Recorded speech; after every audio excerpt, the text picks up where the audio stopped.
hormati Mbak atau Ibu ya, kemudian Mbak aja, Mbak aja ya, kayaknya masih muda banget. Iya. Katanya dipanggilnya kakak.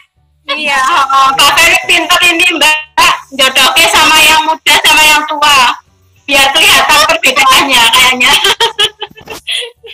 Ya, yang saya hormati Mbak Dian ya, Mbak Dian Harti Ningsih, sarjana ekonomi, magister psikologi, dan yang terhormat Bapak Ibu semuanya yang tergabung dalam KGB.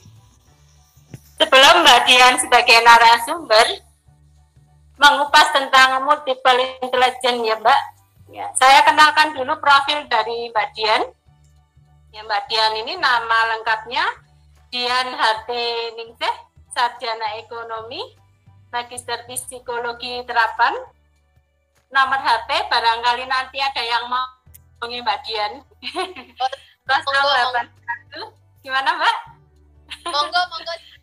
Iya, 081 888 48619. Pekerjaan Mbak Dian sebagai co-founder pada TK Sekolah Kiana. Yang mau mampir kalau ke Jakarta, ini alamat sekolah Mbak Dian, Jalan Baung nomor 22, RT 3 RW 1, Jagakarsa, Lenteng Agung. Latar belakang pendidikan Mbak Dian, ini adalah S1-nya di Universitas Indonesia, Fakultas Ekonomi, ya Mbak. S2-nya di Universitas Indonesia juga, ambil Fakultas Psikologi. Mbak Dian ini sudah ikut pelatihan di mana-mana ya Mbak, sampai 15 pelatihan, antara lain membangun hubungan dengan orang tua, pendidikan, karakter untuk anak, dan perkembangan anak. Mbak Dian ini sudah mengisi beberapa acara, ya, pembicara di mana-mana yang Mbak Dian ya. Kalau beberapa sampai 17 dia jadi pembicara, contohnya workshop bermain peran untuk anak usia dini, workshop menumbuhkan kreativitas anak, dan workshop strategi pembelajaran literasi. Yang lainnya nanti tanya Mbak Dian sendiri. Pada saat ini Mbak Dian sedang melakukan observasi kecerdasan majemuk atau multiple intelligence. Maka tepat sekali ya pada malam hari ini kalau yang mengisi Mbak Dian salah satu orang yang multiple intelligence. Di sini kita mau menimba ilmu Mbak Dian. Monggo waktu sepenuhnya kami persilahkan pada Mbak Dian. Monggo Mbak Dian. Terima kasih Bu Riana dan teman-teman semua sudah menyempatkan waktunya nih malam-malam. Kalau Bu Riana kayaknya lagi minggu-minggu ujian semester ya anak-anak. Lagi pas. Ya pasti. Belajar.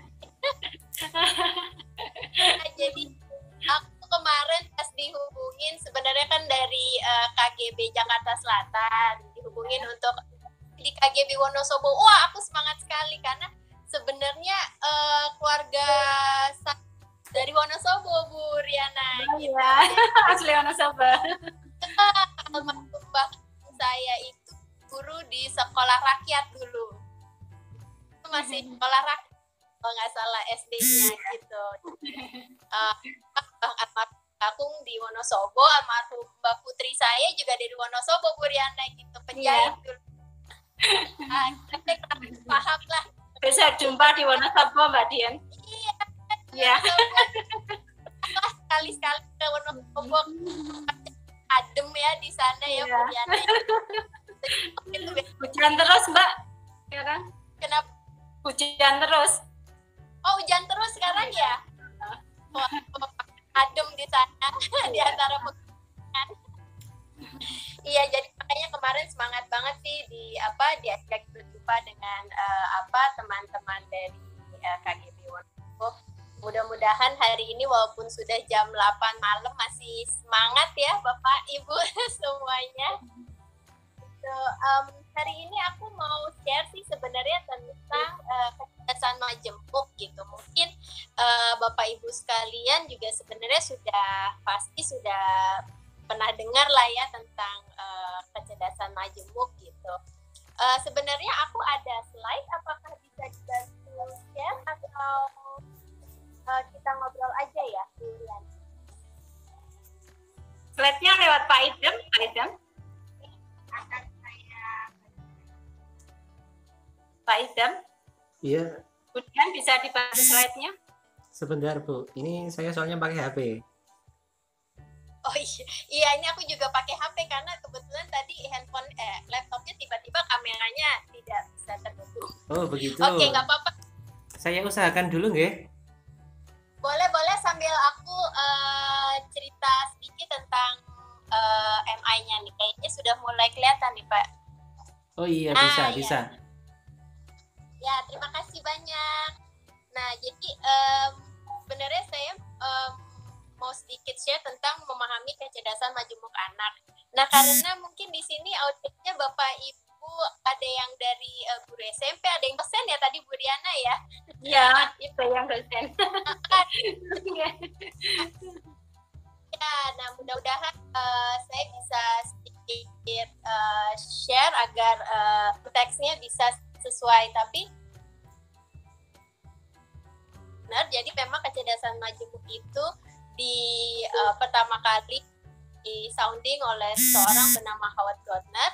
Dibilang penting sekali bagi kita untuk mengenali dan mengembangkan semua kecerdasan manusia yang bervariasi dan semua kombinasi dari kecerdasan-kecerdasan. Kita semua begitu berbeda, terutama karena kita memiliki kecerdasan yang berbeda-beda.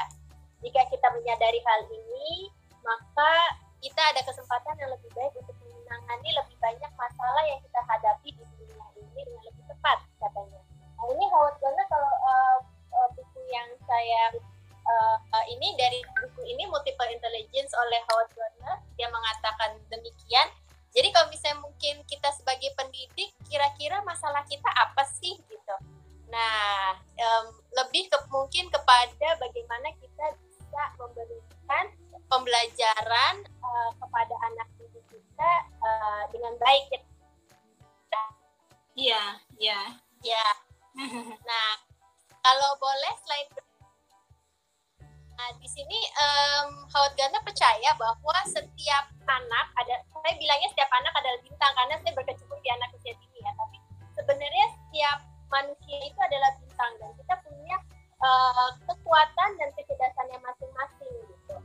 Di sini multiple intelligence itu memang ada 8 kecerdasan. Ada yang cerdas musik, interpersonal, gerak tubuh, gambar dan ruang, cerdas alam, intrapersonal, cerdas bahasa, dan juga cerdas logika dan angka. Nah, ini sebenarnya kita bisa mengobservasi atau memahami anak didik kita itu lebih kemana sih kecerdasannya gitu. Atau mungkin ke diri kita sendiri. Mungkin kalau Bu Riana karena biasa menjadi moderator, cerdas bahasa sih Bu Riana gitu. Jadi bisa menggunakan tata bahasa dengan baik gitu. Atau mungkin kita ada yang atau mungkin seperti Pak Catur ya yang ternyata beliau juga public speaking gitu kan, atau membawakan penyiar radio gitu. Mungkin kecerdasannya juga selain kecerdasan bahasa juga kecerdasan interpersonal di mana ketika ketemu dengan orang lain itu cepat dekat, senang berhubungan dengan orang lain. Kira-kira ya Pak Ida. Nah, ini adalah keterangan yang lebih jelas mengenai kecerdasan itu sendiri. Jadi kecerdasan itu kumpulan kemampuan, bakat, atau keterampilan. Gitu. Kalau misalnya kita bahas satu persatu nih ya, cerdas linguistik gitu. Kemampuan menggunakan kata-kata secara efektif dan dia menikmati bermain dengan bahasa. Mungkin kalau di sini Bu Riana pendidiknya banyaknya di Bu Riana dari SMP apa ada SD? Ada SD, ya. Ada SD, ada SMP. Ya. Ada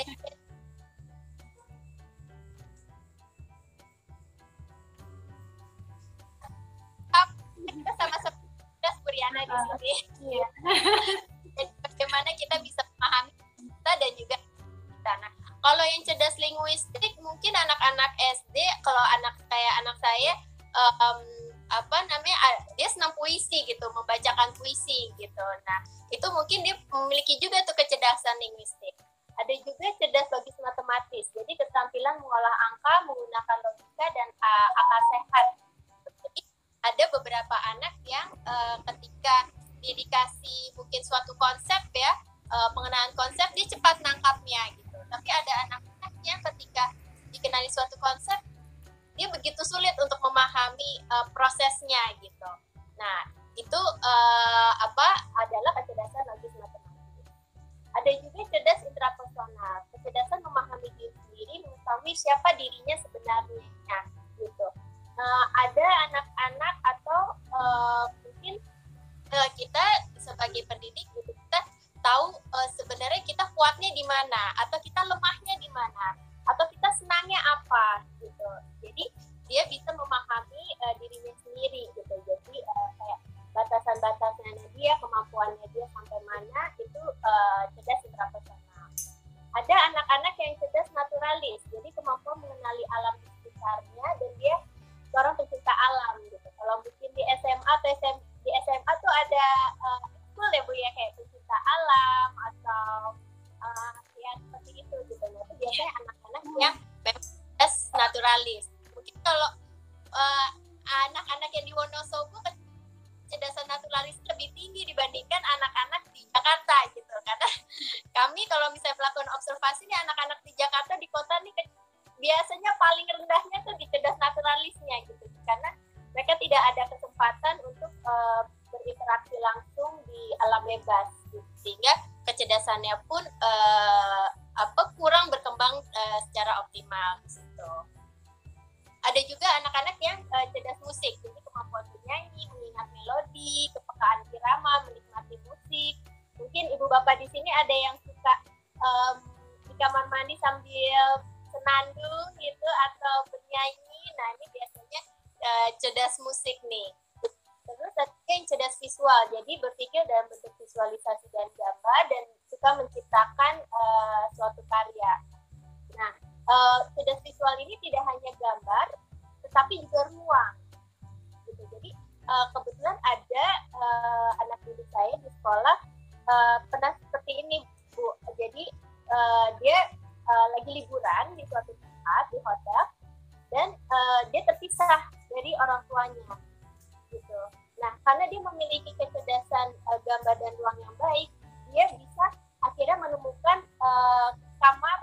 kamarnya sendiri. Jadi dia balik ke kamar hotelnya sendiri tanpa pendampingan orang tua, padahal dia masih sekarang usia 5 tahun. Gitu. Sedangkan orang tuanya udah khawatir gitu karena mereka terpisahnya di luar di tempat parkir dan di mana hotelnya itu sebelahnya jurang gitu. Jadi semuanya tuh sudah pada nyari-nyari dan manggil-manggil di pinggir jurang dan sudah pada rasanya sedih banget, anakku kemana gitu atau jatuh atau seperti apa gitu. Ternyata dia balik ke kamar dan dia menelpon dari kamarnya gitu. Nah, kalau dia tidak memiliki kecerdasan ruang, akan sulit bagi dia untuk kembali ke tempatnya dan melihat, oh ini tadi kamar ruang hotelku yang mana ya gitu. Itu akan sulit kalau dia sudah memiliki kecerdasan gambar dan ruang. Lalu ada juga anak yang cerdas interpersonal, jadi kemampuan memahami bekerja sama dengan orang lain. Jadi dia mudah untuk berempati, merasakan perasaan orang lain, memahami orang lain seperti apa, gitu. Itu adalah anak-anak yang cerdas interpersonal. Lalu ada juga yang cerdas gerak tubuh, jadi menggunakan seluruh tubuh, tangan, proses pengetahuan melalui sensasi tubuh.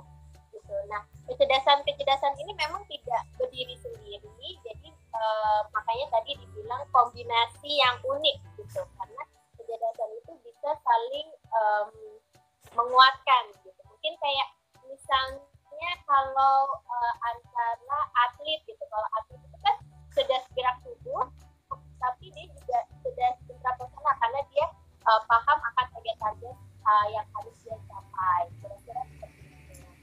Boleh selanjutnya Pak Isan? Ini Ibu Bapak kita santai aja ngobrolnya ya, jadi kalau misalnya mungkin ada pertanyaan-pertanyaan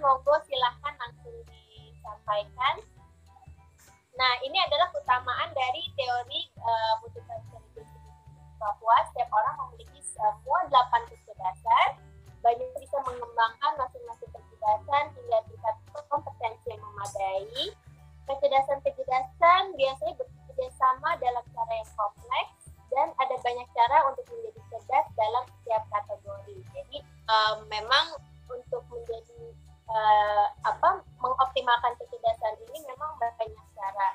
Ada kalau di psikologi kami biasanya seperti ini Bu Riana, jadi ada yang bilang apakah ini sebenarnya sudah nature bawaan, karena bapak ibunya cerdas musik pasti anaknya jadi cerdas musik gitu, atau sebenarnya lebih kepada nurture di mana lingkunganlah yang berpengaruh gitu.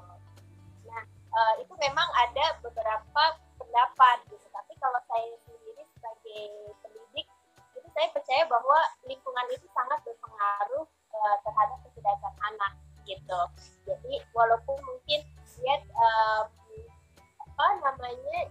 kalau dia dibesar misalnya di dalam lingkungan keluarga yang memang senang musik, dia akan lebih mudah untuk bisa mengoptimalkan kecerdasan musik tersebut gitu. Dibandingkan mungkin bapak ibunya pemusik tapi ternyata pas dia tumbuh itu dia tidak mendengar atau tidak distimulasi dengan permainan musik sama sekali gitu. Itu kecerdasannya bisa juga tidak berkembang secara optimal. Kayak saya begini, saya IPA, aku tak suruh milih jurusan lain, nggak mau, mintanya IPA. Ya. Ya memang tidak. Iya, tak suruh milih lain nggak mau, maunya IPA sih kan. Nurun ya. Anak-anak malah disuruh IPA, anaknya nggak mau biasanya. Enggak. Ya jadi memang dan memang kecerdasannya itu masih berubah-berubah sih Bu, apalagi kalau misalnya kami di tingkat TK itu pasti masih akan ada perubahan-perubahan walaupun memang kecenderungannya berubahnya tidak terlalu drastis gitu. Jadi apalagi kalau sudah usia seperti tadi sudah SMA gitu, itu biasanya dia sudah punya sudah bisa merasakan bahwa ini ada suatu kecerdasan yang memang kuatnya di sini, saya nyamannya di sini gitu. Di usia-usia seperti SMA. Nah, boleh dilanjut untuk jadi penerapan di sekolah kami boleh dilanjutkan lagi. Itu pertama biasanya kita melakukan observasi kecerdasan majemuk itu di awal tahun ajaran selama 2 minggu untuk setiap siswa. Jadi kalau kecerdasan majemuk ada beberapa pendekatan sih sebenarnya Bu, ada yang sidik jari kalau misalnya mungkin pernah dengar gitu, ada tes dan segala macam. Nah kalau kami memakainya observasi, karena kalau anak-anak TK itu biasanya pada saat dia observasi tes terus dia moodnya lagi tidak baik, itu bisa tidak sesuai dengan apa yang sebenarnya gitu. Makanya kita melakukan observasi selama 2 minggu di awal tahun ajaran. Boleh berikutnya. Jadi dengan memahami profil kecerdasan majemuk anak itu akan membuka kesempatan menggunakan strategi pengajaran melalui beragam pendekatan. The children are more likely to learn. Jadi sebenarnya dengan kita paham kecerdasan majemuk anak itu, kita bisa menyusun suatu strategi pembelajaran yang sesuai dengan cara mereka belajar. Kira-kira seperti itu. Boleh dilanjutkan? Nah, jadi terus bisa menetapkan tujuan khusus yang ingin dicapai dan menggunakan kegiatan MI ini untuk mencapai tujuannya. Jadi multiple intelligence ini sebenarnya lebih kepada how children learn. Boleh dilanjutkan? Nah, kadang-kadang kan kita sering dengar ya nih ya Bu Riana, kalau misalnya terus bedanya apa dengan gaya belajar gitu. Karena kita biasanya kenal dengan learning style gaya belajar yang melalui saluran sensorik, yaitu visual, audio, dan kinestetis ya biasanya. Ya, nah itu memang kalau PAK itu lebih ke saluran sensorik, sedangkan cara belajar kecerdasan majemuk ini lebih kepada sistem otak gitu yang otonom secara relatif gitu. Jadi kalau saya pribadi saya melihatnya ini saling menguatkan sih Bu gitu. Jadi anak-anak yang memang visual belajar sensori visualnya baik itu biasanya juga kecerdasan visualnya juga cukup baik gitu. Jadi tapi ada juga mungkin sensorinya baik tapi ada hal-hal yang karena ada di sistem otaknya jadi kecerdasan visualnya tidak terlalu optimal gitu. Bisa juga gitu. Jadi ini hanya saling melengkapi aja kalau menurut saya. Gitu. Boleh dilanjutkan? Nah, jadi tergantung tujuan yang akan kita capai apa. Kalau di sekolah kami itu biasanya kita menggunakan hasil dari observasi kecerdasan majemuk itu pertama untuk mengajarkan suatu konsep baru. Jadi strategi pembelajaran itu biasanya kita mempertimbangkan misalnya kalau di kelas kami memang terlalu banyak Bu, jadi misalnya sekitar 15 anak gitu ya. Itu kita lihat mayoritas anak-anak itu senangnya apa, kecerdasannya apa gitu. Kalau ternyata mayoritas kecerdasannya misalnya gerak kinestetis, kita misalnya untuk mengenal suatu konsep warna itu kita lompat ke warna kuning, lompat ke warna hijau. Itu lebih banyak kegiatan yang seperti itu karena mayoritas kecerdasannya adalah kinestetis misalnya. Kalau ternyata mayoritas kecerdasannya misalnya adalah musik, itu kita banyak pakai kita sambil nyanyi gitu, suatu lagu yang mengenalkan konsep warna, kira-kira seperti itu. Nah, yang kedua boleh dilanjutkan. Kalau misalnya tujuannya itu untuk mendukung pembelajaran yang sulit dipahami, ada beberapa anak yang Kak, itu kayaknya dia sulit sekali untuk paham misalnya merah, kuning, hijau. Nah, kita lihat kekuatan dia apa. Ternyata bisa jadi kekuatan dia itu kan dari mayoritas yang anak-anak di kelas gitu. Ternyata misalnya kecerdasannya dia adalah alam gitu. Oh, berarti kita mengenalkan konsepsi warna tadi di alam. Jadi kita keluar, terus kita lihat daun-daun warnanya apa, bunga warnanya apa gitu. Itu buat dia akan lebih mudah dan lebih masuk gitu. Seperti itu kira-kira. Nah, boleh dilanjutkan? Nah, yang ketiga adalah mengembangkan ke-8 kecerdasan anak. Jadi sebenarnya anak-anak itu kalau tadi kan yang pertama kita fokus sama kekuatannya, terus yang kedua mungkin yang kecerdasannya memang masih belum optimal gitu. Nah, ini di sini kita berusaha untuk mengembangkan seluruh 8 kecerdasan itu gitu. Jadi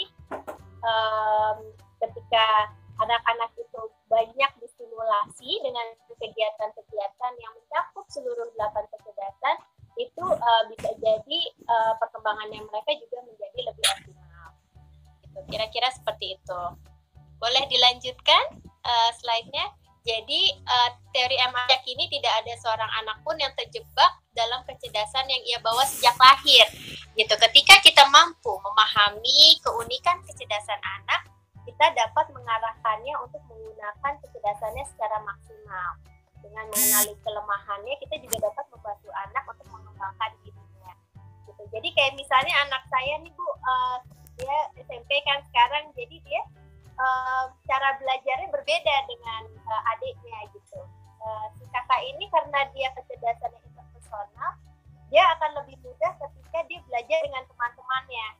Jadi dia akan bilang, Mama nanti malam aku mau call sama sahabatnya dia gitu. Jadi ketika dia diskusi dengan temannya, dia akan lebih mudah menyerap karena dia anaknya interpersonal banget gitu. Nah, sedangkan kalau adiknya itu lebih ke kecerdasannya linguistik gitu. Jadi dia Mama aku baca aja deh gitu. Aku baca berkali-kali dan konsep dan logisnya kuat. Jadi kalau misalnya dia nggak paham, dia akan tanya saya gitu. Mak, kalau ini maksudnya apa ya? Gitu. Nah, itu anak logis dan anak bahasa. Cara belajarnya berbeda dengan si anak interpersonal. Kira-kira seperti itu. Jadi dengan memahami kecerdasan anak-anak, kita bisa membantu mereka untuk belajar dengan caranya mereka gitu. Kalau saya memaksakan si adik nih untuk ikut misalnya bimbingan belajar yang rame-rame sama temannya, dia anaknya nggak interpersonal gitu, dia lebih intrapersonal, dia tidak akan nyaman gitu untuk belajar yang diskusi rame-rame. Kira-kira seperti itu gitu. Jadi akan baik bagi kita kalau misalnya kita bisa memahami kecerdasan anak-anak itu. Boleh dilanjutkan? Nah, yang kedua itu adalah bersama orang tua memahami profilnya. Dan kita juga mengarahkan orang tua anak-anak proses kecerdasannya seperti ini gitu. Jadi di rumah pun kegiatannya mereka bisa disesuaikan dengan cara belajarnya sehingga dapat mengoptimalkan perkembangan anak. Boleh dilanjutkan? Jadi contohnya nih, kalau aku contohnya, mohon maaf nih, contohnya masih anak TK ya. Jadinya contohnya misalnya gini, belajar suatu konsep baca gitu ya. Mungkin Bapak Ibu nanti bisa coba dikaitkan dengan tingkatnya masing-masing gitu. Terus belajar baca.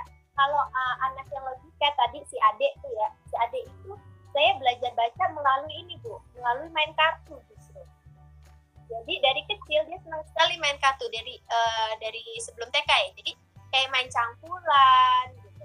Jadi dia paham simbol-simbol, tadi ada heart, flower, diamond gitu ya. Terus 8 itu lebih besar daripada 4. Nah, ketika dia udah memahami simbol itu, ternyata dia membacanya menjadi lebih mudah. Nah, ini si anak logis. Nah, beda lagi si kakak itu tadi selain interpersonal, dia musiknya juga tinggi. Jadi dia belajar membaca justru lewat karaoke, Bu. Gitu. Jadi kalau misalnya karaoke ini, itu kan katanya berubah ya. Misalnya di situ mawar melati, semuanya indah gitu kan. Jadi katanya dia berubah warnanya. Nah, dia belajar membaca justru dengan berkaraoke gitu. Nah, jadi itu akan mempermudah anak-anak untuk memahami suatu konsep sesuai dengan kecerdasannya. Kira-kira seperti itu. Boleh dilanjut materinya? Jadi, nah yang ketiga ini kemarin ada tips juga dari Pak Catur. Mungkin bisa dilihat juga nggak sih kira-kira profil kecerdasan guru gitu. Pernah nggak Bu Riana mencek dan merefleksi kira-kira saya kecerdasannya di mana ya gitu? Nggak pernah Mbak Dian, kayaknya kurang cerdas Mbak. Mungkin sekarang bisa coba cek gitu. Saya ada buku sebenarnya kecerdasan multiple di dalam pas. Ini juga ada di sini Bu untuk mengembangkan kecerdasan kita sebagai orang dewasa. Jadi kalau misalnya untuk orang dewasa lebih mudah mencek karena kita bisa membuat suatu pernyataan, ini iya cocok sama saya, oh ini tidak cocok sama saya, itu lebih mudah. Kalau anak kecil kan anak TK tidak bisa ya, makanya kita melakukan observasi gitu. Nah misalnya nih Bu Riana bisa kecerdasan linguistik tadi. Apakah buku sangat penting bagi saya? Setuju atau tidak setuju? Saya jarang baca. Bacanya lu. Bukan baca, tukang baca ya Bu. Bukan Baca daharan tuh. bacanya kalau pas penting Bu Dian. Wajah shopping tuh. Iya.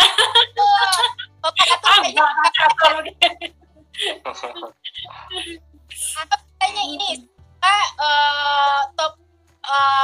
topik percakapan saya sering ke hal-hal yang pernah baca atau dengar. Topik percakapannya itu hal-hal yang pernah dibaca atau didengar. Apakah iya atau tidak? Atau baru-baru ini saya menulis sesuatu yang membuat saya bangga misalnya. Jadi itu ada checklist-checklistnya Bu. Gitu. Jadi sebenarnya bisa ngecek checklist itu dan kira-kira saya kecerdasannya lebih kemana gitu. Nah sebenarnya untuk apa sih gitu kita guru memahami kecerdasan kita masing-masing. Boleh di slide selanjutnya. Jadi sebenarnya dengan memahami kekuatan dan kelemahan guru, tim guru itu bisa saling berkolaborasi dan mendukung tugasnya masing-masing. Kalau saya di sekolah nih, kita suka misalnya misalnya kakak Emi, oke, coba kita nilai kakak Emi kira-kira kecerdasannya apa gitu. Terus teman-temannya udah bisa kenal. Oh, Kak Emi itu jagonya visual, jadi jago visual dia. Oke, kalau misalnya dia jagonya visual, kira-kira dia ditugaskan untuk apa dalam suatu kegiatan sekolah? Kalau di kami, dia bagian untuk dekorasi, gitu. Karena dia paling bisa membuat gambar, gitu. Ada juga teman saya itu kecerdasannya bahasa gitu, jadi si cerewet kita bilangnya. Nah kira-kira tugasnya dia apa nih Bapak Ibu kalau misalnya ada kegiatan sekolah? Tur jadi MC itu. Ya, betul. Ya kan? Dia adalah si anak kita. Terus ada juga si kakak guru yang serba detail. Jadi dia logisnya sangat kuat. Jadi dia runut. Abis ini, abis ini, abis ini gitu. Kira-kira dia apa tugasnya kalau ada kegiatan sekolah? Itu ya. Seperti Kalau ada itu. kegiatan sekolah, kalau serba detail ya. Supervisor mungkin ya. Oh ya, bisa jadi. Biasanya penanggung jawab gitu. Karena Iya. bahwa hal-hal ini terpenuhi atau hal-hal ini belum terpenuhi gitu. Dan dia bisa ketika saat itu ada terjadi masalah, apa yang harus dilakukan gitu. Nah, itu adalah si kakak-kakak yang kecerdasan logisnya tinggi gitu. Kira-kira seperti itu. Nah, kalau si guru yang kinestetis nih, si guru aktif, dia biasanya tugasnya apa nih? Ini jatahnya di lapangan. Perkap, Kayak perkap. gitu. Kan mondar-mandir. Dekor. Biasanya di lapangan, di panggung, biasanya kalau kita anak-anak harus memimpin gerak, nah dia biasanya paling depan tuh untuk Iya. nari-nari segala macem gitu. Jadi ya itu, jadi dengan kita memahami kecerdasan guru-guru sebenarnya itu bisa membantu kita ketika kita sedang berkolaborasi atau bekerja sama melakukan suatu kegiatan sekolah gitu. Kira-kira seperti itu. Jadi nanti kalau teman-teman Bapak Ibu mau checklistnya untuk melihat saya kira-kira kecerdasannya di mana ya gitu. Itu bisa Boleh juga tuh ya. Itu sekolahan cerdasnya. Suka menghitung sekolahan aja. Kalau Bu Rian guru apa sih Bu kalau boleh tahu Bu? IPA Bu Dian. Mbak Oh, Dian yang IPA. dulu Pak. Kuat Bu Rian nih. Sukanya bersihkan lab aja Bu Mbak Dian.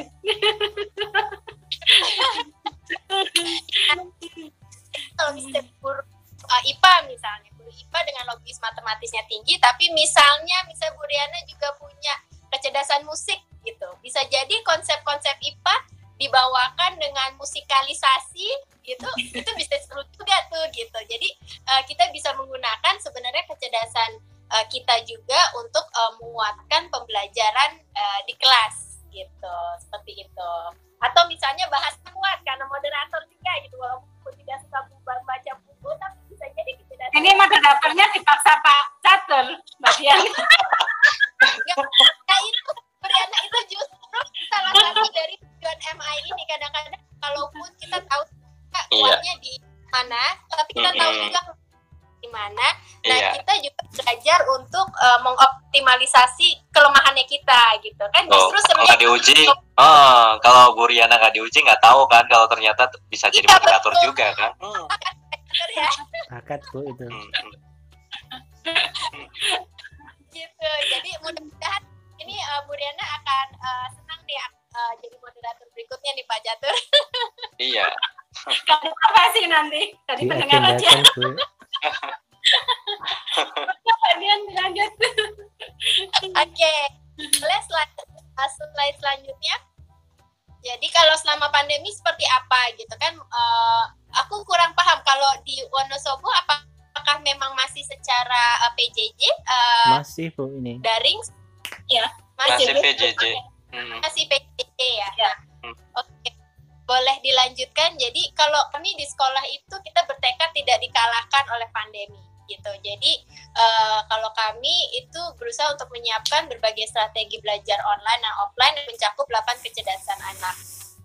Kita juga memberikan alternatif kegiatan ekskul gratis yang dapat dipilih oleh anak. Jadi anak-anak itu kan mungkin sudah jenuh ya belajar semua mata pelajaran yang memang harus dia pelajari di sekolah gitu.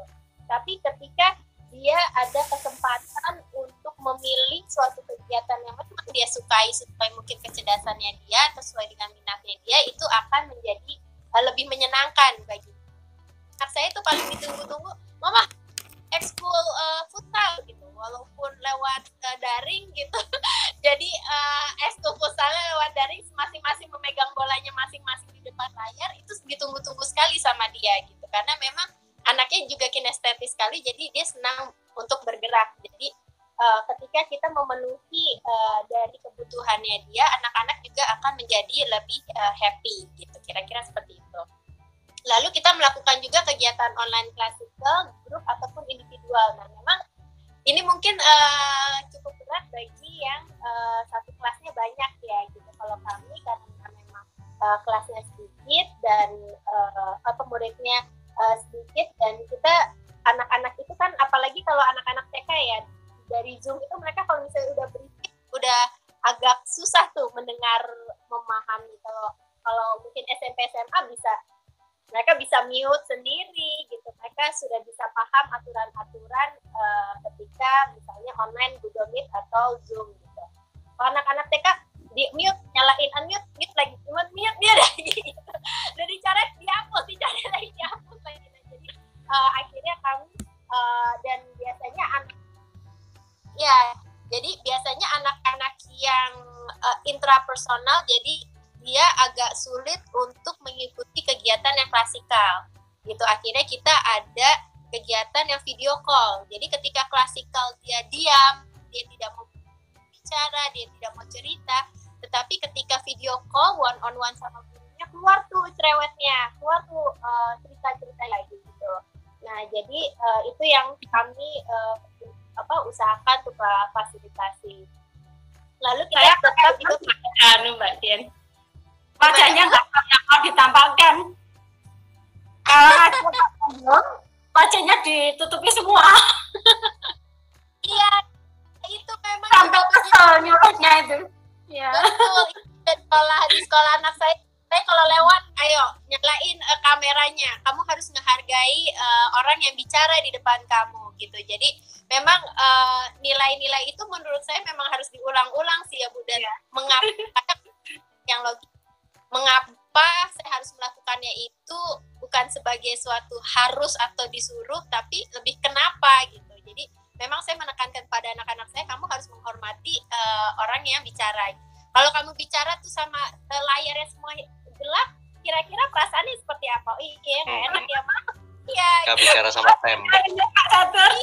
Ini jadi pengen kelihatan kameranya dan pengen menghargai Budian berbicara ya kan? Iya. Memang rasanya aneh sih kalau misalnya lagi bicara yang lainnya cuma gambar pitch aja sih Kak DP gitu ya. Kemudian seluruh anak itu sampai kesel. Ayo layarnya dibuka itu ya juga dibuka-buka. Atau harus merasakan ya Bu, mereka present terus semuanya dimatikan dengan semuanya dinyalakan. Yang mana?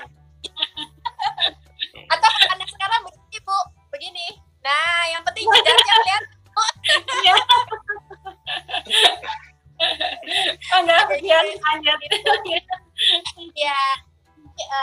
Ya itu, jadi harus tetap semangat ya Bu Riana ya gitu. Nah, itu tetap observasi kecerdasan majemuk itu secara virtual. Jadi kita kerjasama dengan tim psikolog untuk melakukannya secara virtual. Jadi tidak bisa observasi panjang, kita kerjasama sama orang tua, dan kita ada beberapa hal juga yang mereka lakukan langsung ketika Zoom seperti itu. Boleh dilanjutkan?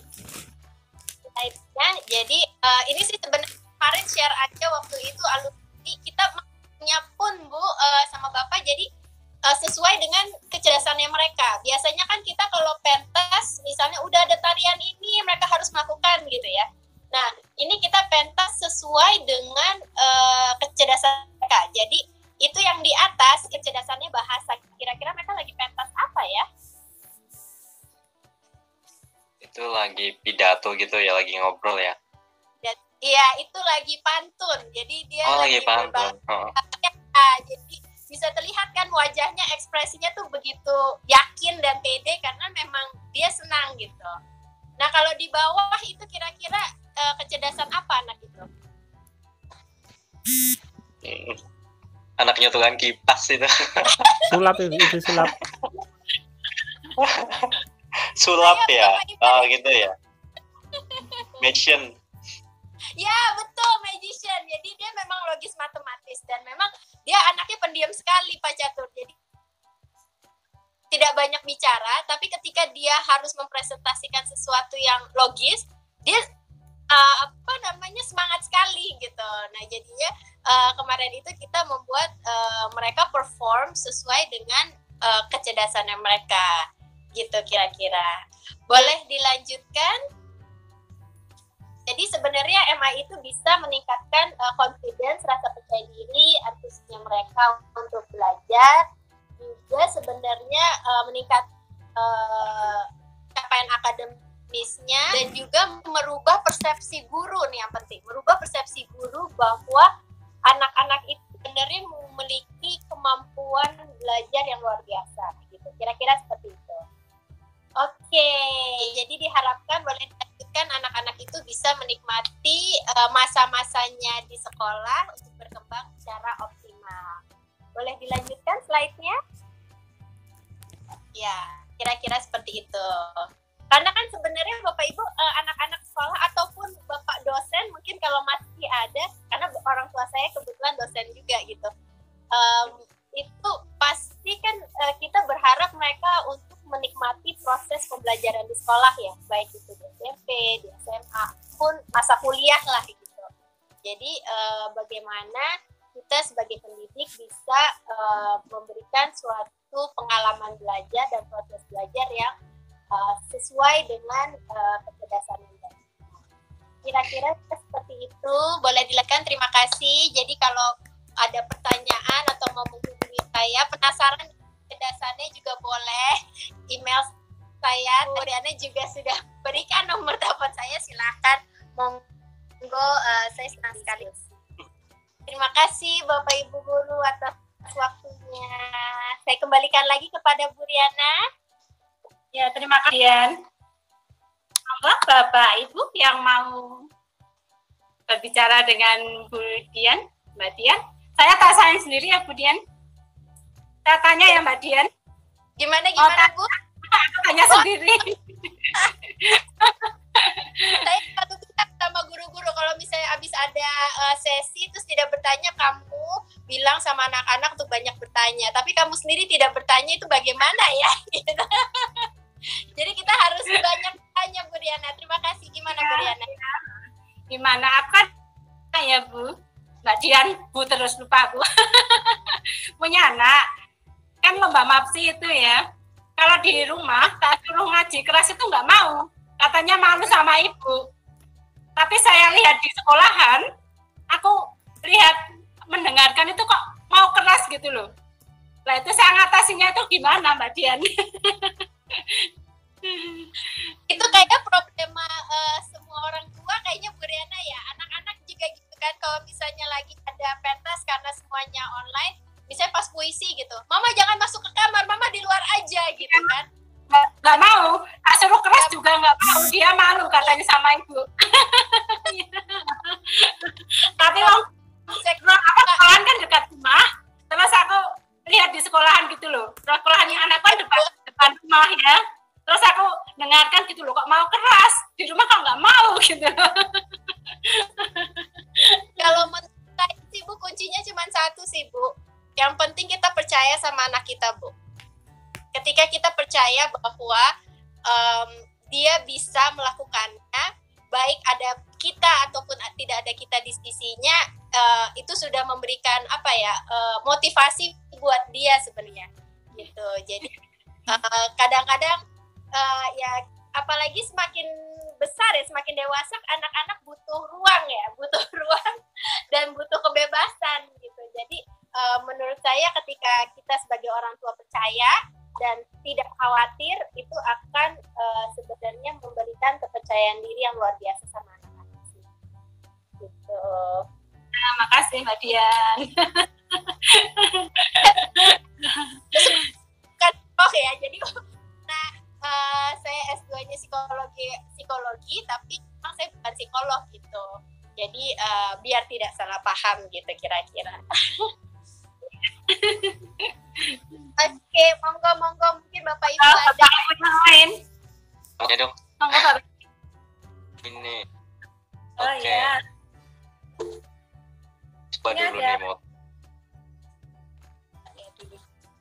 Saya mau tanya Bu Riana. Dari Bu Nuri dulu Pak Catat. Oke, Bu Nuri dulu, kemudian Pak Edi Susanto. Ya. Silakan. Bu Nuri mau tanya, izin tanya Bu, cara mengidentifikasi MI di kelas kelas lewat cara apa saja, Bu? Oke, kalau di kelas ini untuk usia berapa ya Bu Ruri ya tadi ya?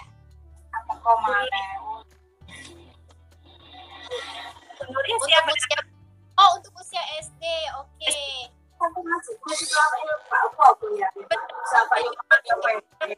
Dari kalau untuk TK memang kami kembangkan sesuai dengan tahap perkembangannya. Ada juga ini daftar periksa kecerdasan multiple untuk siswa.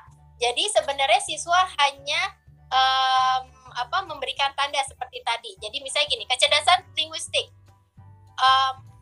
Ini bisa jadi observasi gurunya juga. Jadi menulis lebih baik dari rata-rata usianya, misalnya. Iya atau tidak?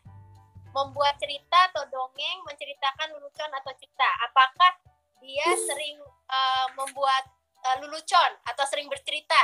Iya atau tidak? Memiliki ingatan yang baik untuk nama, tempat, tanggal, atau hal yang sepele? Iya atau tidak? Gitu. Nah, itu ada checklistnya, Bu. Gitu. Kalau misalnya memang dia lebih banyak di iyanya, berarti memang itu.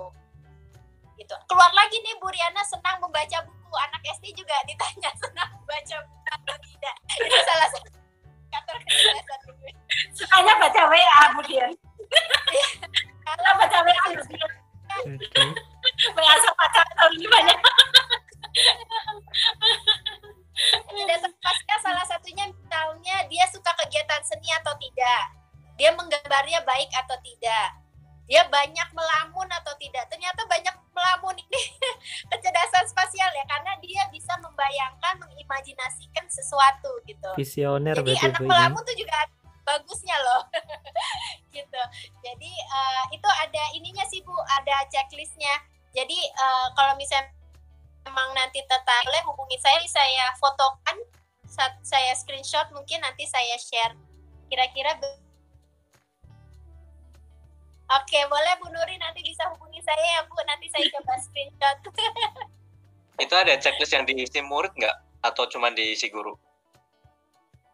Sepertinya kalau ini aku baca, bisa disesuaikan ya Pak Catur. Bisa dibaca, terus kira mana yang lebih cocok untuk dijawab guru, yang lebih pas kalau anaknya yang menjawab. Kira begitu. Ya. Pak Edi tadi mau nanya, malah keluar. Potong ya, bener dulu. Pak Edinya terus keluar. Mangga Pak Edi. Kamar mandi mungkin.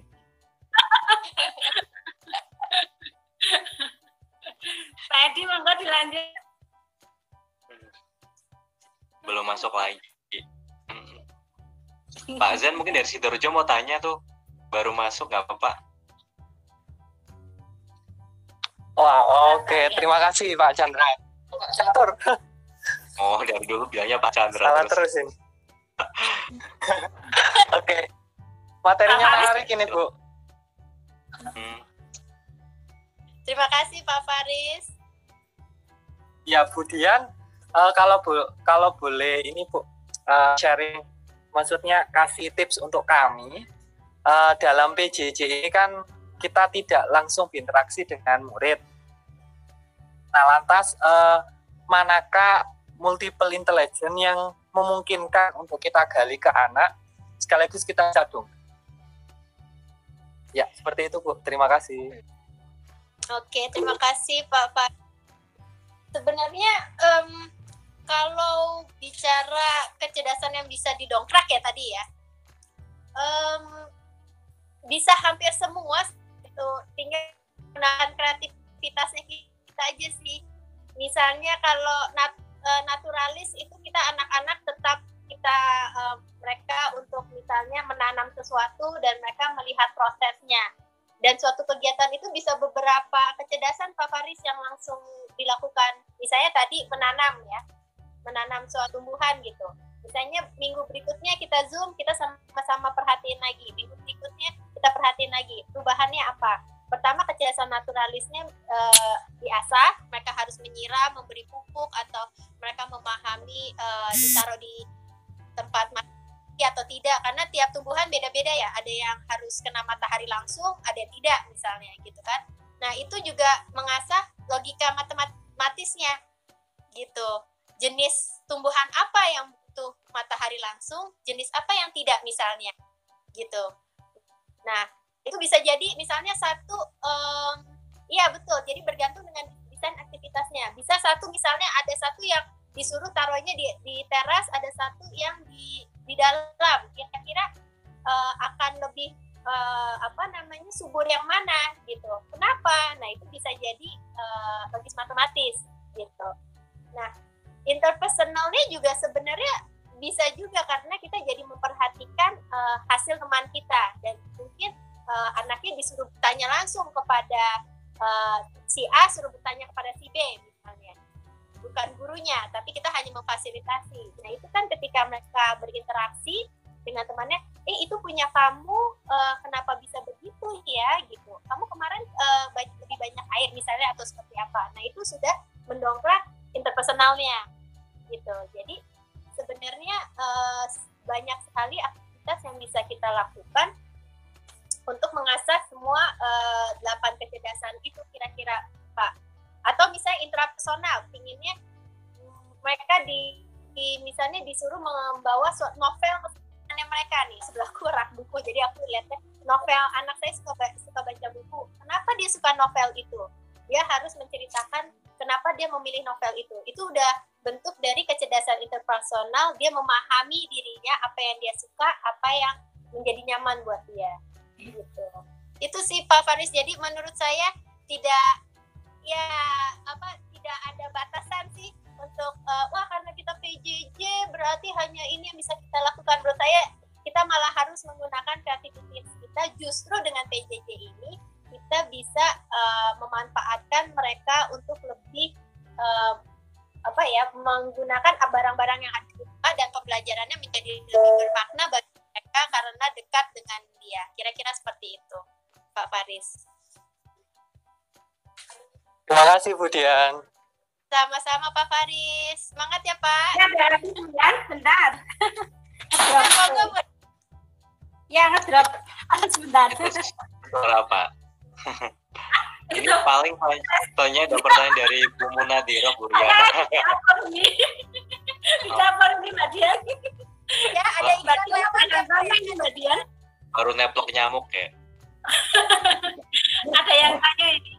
Assalamualaikum, mulai umur berapa kita mengetahui kecerdasan yang dimiliki anak? Ini anak saya memang agak kesulitan, dia kelas 1 baca belum lancar dan paling tidak suka untuk mengerjakan tugas dari guru dalam PJJ. Tapi kalau ngaji dia semangat sekali, bahkan dia azan sudah berani meskipun suaranya pas.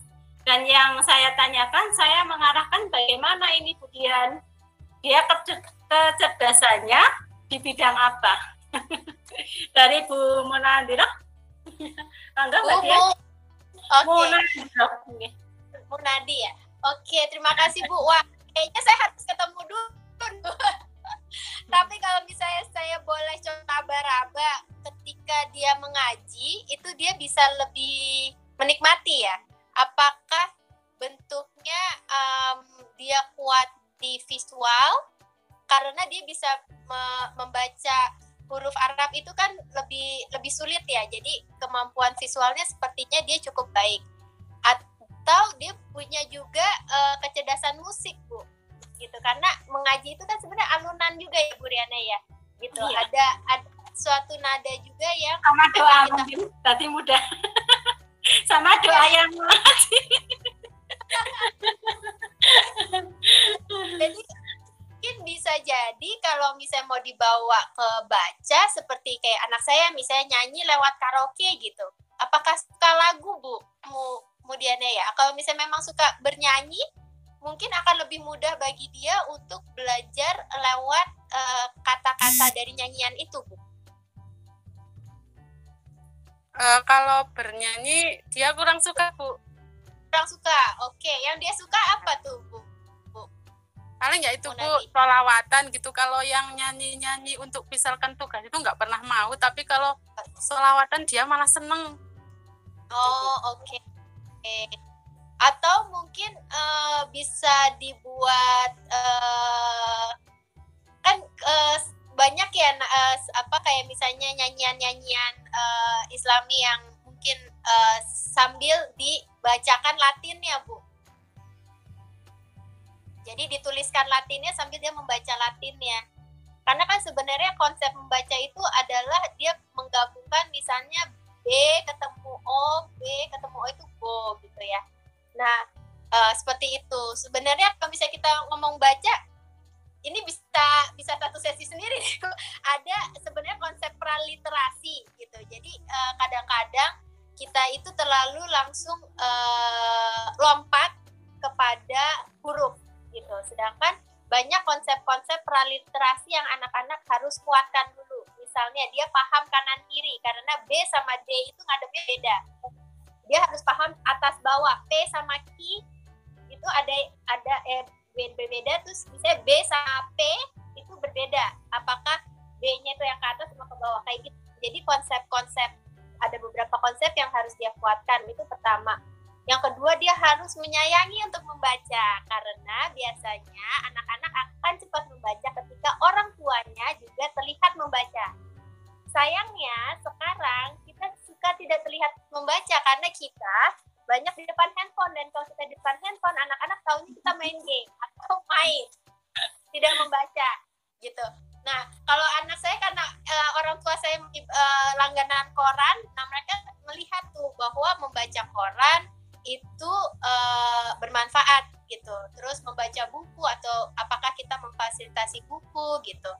Nah, itu banyak sekali sih. Bahkan kalau orang tua di sekolah, saya bilangnya PR-nya cuma satu kalau ngajarin anak baca. Tiap malam dibacakan buku. Didongengkan, dibacakan buku. Kalau bisa sambil ditunjuk hurufnya. Nah, itu ketika anak itu udah menikmati proses bercerita, akan menikmati proses membaca dan ingin tahu cerita-cerita lain gitu.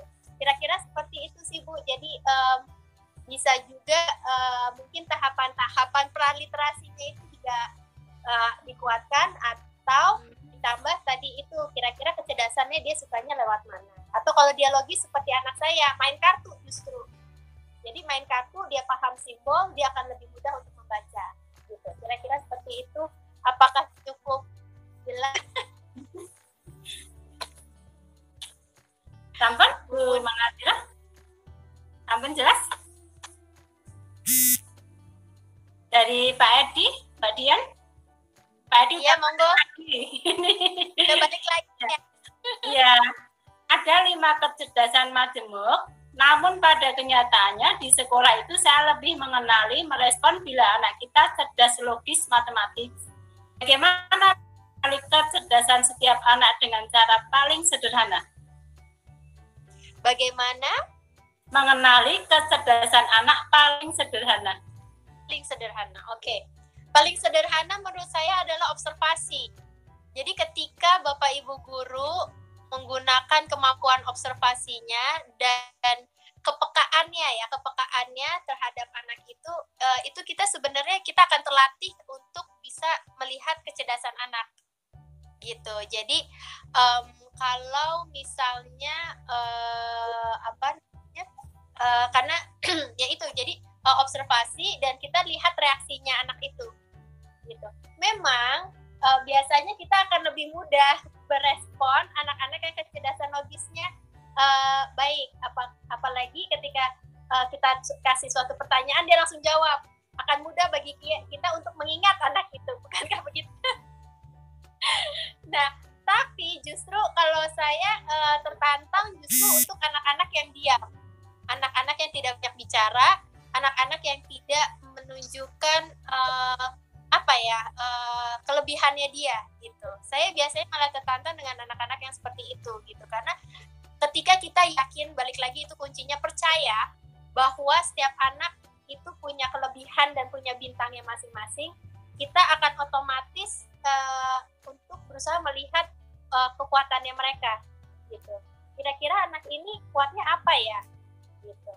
Nah, mungkin bisa jadi kegiatannya di Zoom tidak banyak yang bukannya tidak baik, dikurangi untuk yang kegiatan logis matematisnya, tapi dibanyakan kesempatan kecerdasan yang lain. Misalnya tidak hanya membahas tentang konsep, tapi membahas tentang mereka boleh berdiskusi atau mereka boleh tanya jawab antaranya untuk kecerdasan interpersonalnya, atau mereka boleh mengungkapkan apa yang menjadi keinginannya dia. Jadi untuk kecerdasan intrapersonalnya, untuk melihat kecerdasan intrapersonalnya. Seperti itu. Atau misalnya gerak, lebih banyak misalnya kita menggunakan gerak untuk memahami suatu konsep gitu. Untuk melihat kecerdasan kinestetisnya. Seperti itu sih. Jadi memang kembali lagi kreativitas guru itu sih Bu dan Bapak. Jadi bagaimana kita sebagai guru menyampaikan suatu strategi pembelajaran yang tidak monoton dan bisa mencakup semua kecerdasan majemuk anak. Gitu. Apakah terbayang?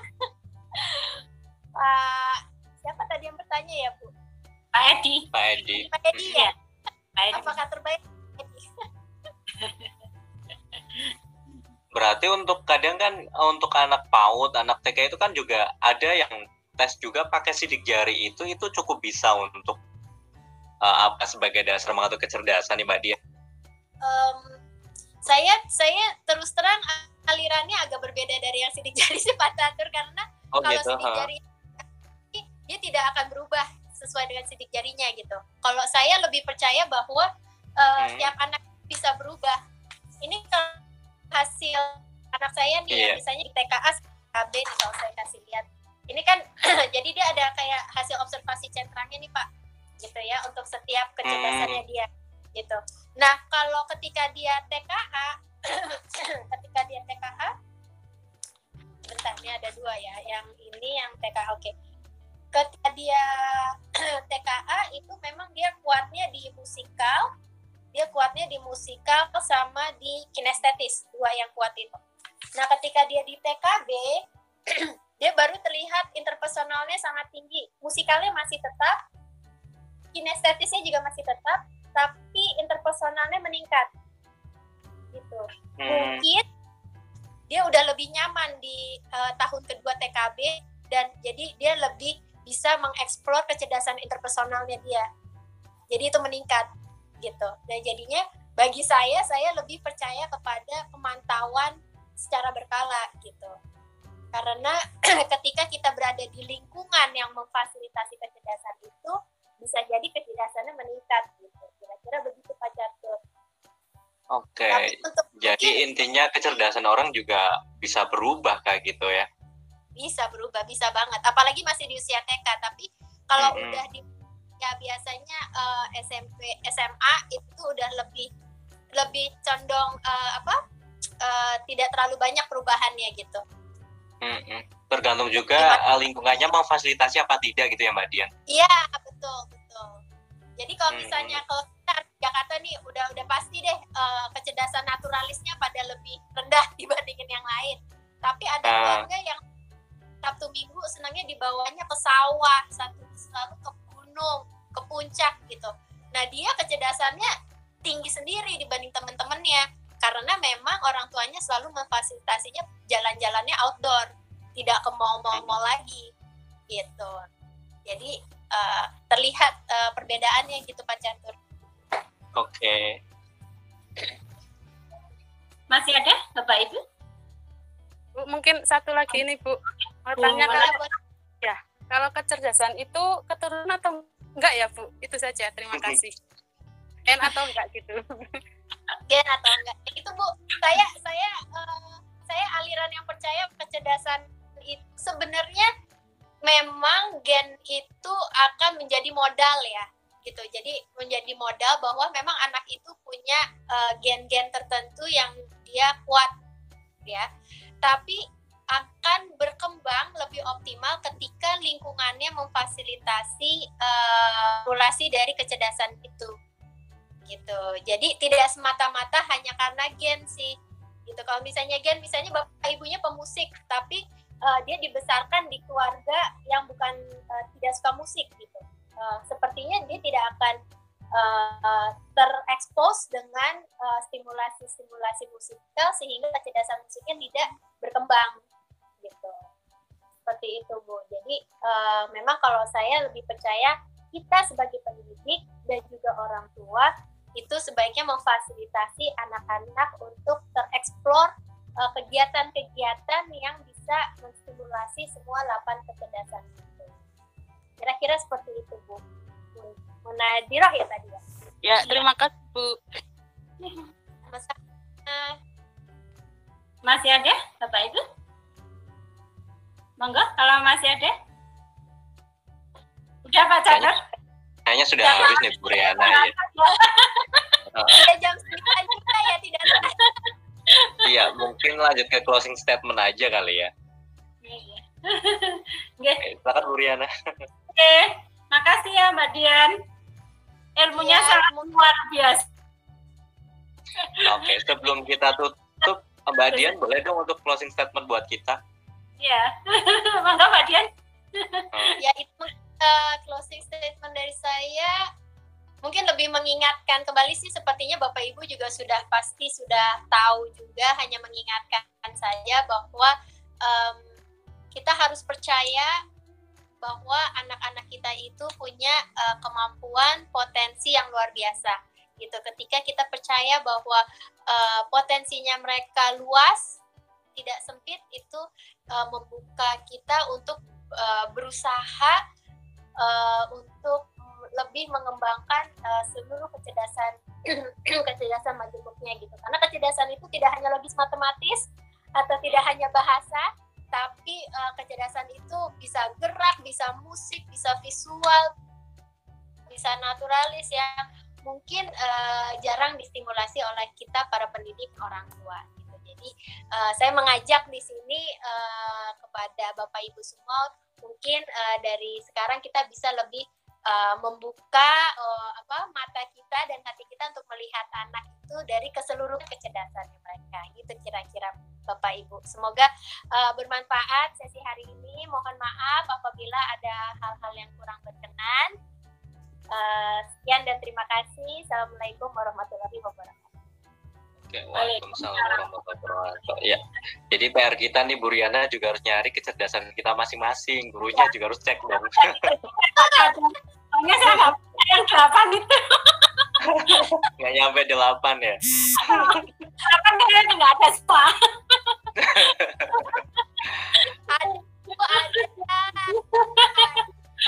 Perlu juga nih Bu Dian kalau misalnya punya checklist kayak gitu atau observasi untuk checklist diri sendiri untuk guru, ada kan kayak gitu, mungkin bisa nyempil kayak gitu untuk bisa kita cek sendiri-sendiri. Boleh nanti aku share aku screenshot ke Pak Catur ya, mungkin Pak Catur bisa bantu ke distribusi ke teman-teman. Oke, siap, biar itu saya tahu, mungkin saya cerewet jadi membaca infotainment kayak gitu kan.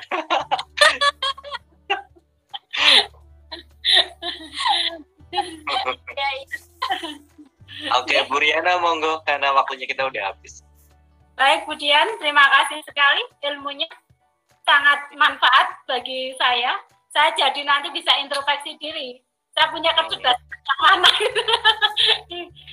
Terima kasih sekali, saya tunggu Bu Dian ke Wonosobonya. Ya. Silakan lihat gratis di tempat saya Mbak Dian. Daerah mana yang saya tuh saudara banyak daerah Sambek sama Kauman ya, atau Desa Tosari. Tidak tahu. Ambek Kauman Tosari. Iya, itu area kota.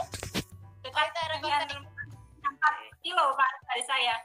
Saya dekat Universitas Unsik. Oh, Itu nggak tahu itu. Nggak tahu. Ya, Pak. Karena saya hubungi teman-teman di KGB Wonosobo, boleh ya? Kali. Ya boleh banget Bu. Sampun ya Pak Catur? Ya, sudah. Oke, makasih sekali Dian pastinya.